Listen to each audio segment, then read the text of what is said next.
ایک دفعہ کا ذکر ہے کہ ایک بلبل اپنے گھر سے دانہ دنگا چگنے کے لیے نکلا۔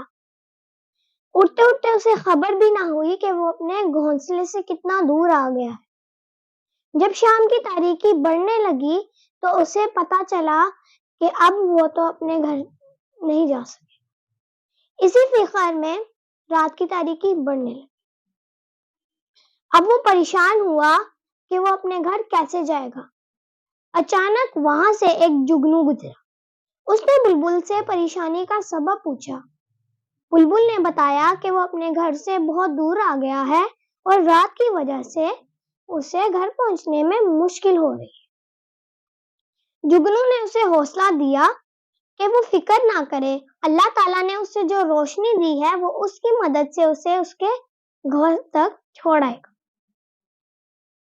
ایسا کہہ کر جب جگنو اڑا تو بلبل بھی اس کے پیچھے اڑنے لگا۔